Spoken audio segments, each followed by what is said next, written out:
the authentic me. But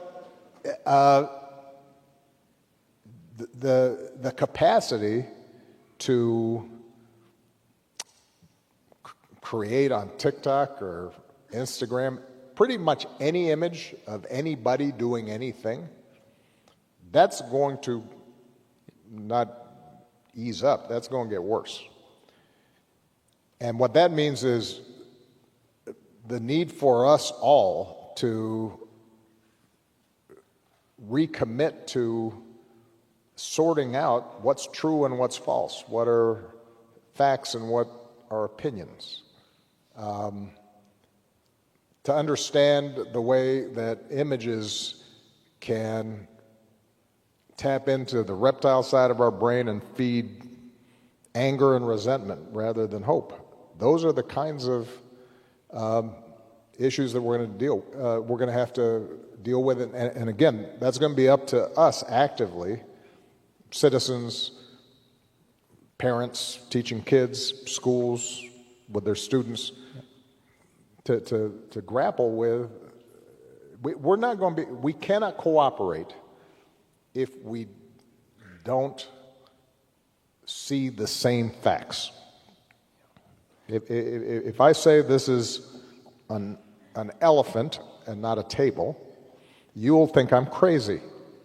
We can't have a discussion, but if I say, yeah, this is a table, it's not, or something like that, and I'd rather have a square one instead of a pentagon, well, then we can have a conversation about that. Come back. We'll have a square table next time. Look, we've got one. This is the last question, so I know that makes us all very sad. But your foundation is really built around, and your purpose post-presidency has been to sort of lift up this next generation of leaders across the world. You want to inspire others to commit to change, to experiment with citizenship. So here you are, sitting in a room of future leaders. I mean, they're leading now, but they will lead with accelerated impact going forward.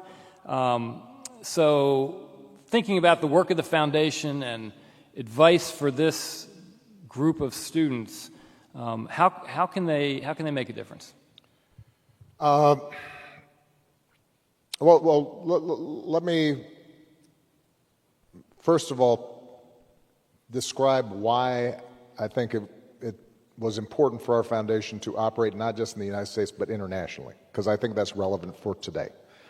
I mentioned that after World War II, there was a consensus in this country around just the basics of democracy.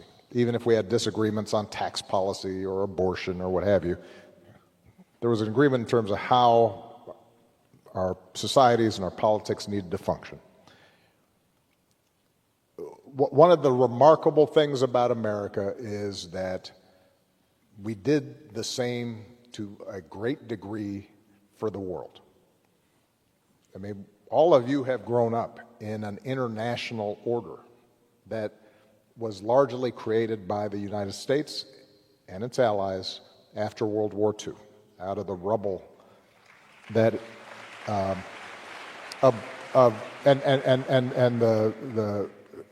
the carnage that had destroyed Europe and destroyed much of Asia, and it was so shocking that I think people pulled back and they said, all right, yes, the United States, we're the most powerful country at this point. A lot of our competitors are destroyed. We were relatively protected because of geography. And so we'll set up a rules-based system internationally that allows for freedom of navigation and rules governing trade. And we're going to have an alliance with Europe, including our former enemies, and in Asia, including our former enemies, because even though we are the most powerful country, we know that, having seen what happened in World War II, we're better off if we can figure out how to get everybody to cooperate. And This is an important moment because in the last 2 months, we have seen a U.S. government actively try to destroy that order and discredit it. And the thinking, I gather, is that somehow, since we are the strongest, we're going to be better off if we can just bully people into doing whatever we want and dictate the terms of trade all the time. And if we see a piece of land we like, who's going to stop us? Greenland looks good. And what doesn't seem to be registering right now in some of our decision makers is the fact that that was a huge force multiplier for us. Even people who didn't like us and disagreed with us oftentimes went along with us because they said, you know what, the system that's set up, it's actually helped us grow. It helped China lift 1 billion people out of poverty. It meant that, you know, if there was a pandemic or a disease like Ebola, that there was an international system to try to fix that. And so at the foundation, we've been getting leaders not just in the United States, but from every continent to practice this notion that if we all agree on certain core values of everybody's got dignity, everybody's got worth, rule of law is a good thing. Sometimes it's in your self-interest to help people who have less than you because they're less likely then to attack you or get sick and spread diseases that hit your kids.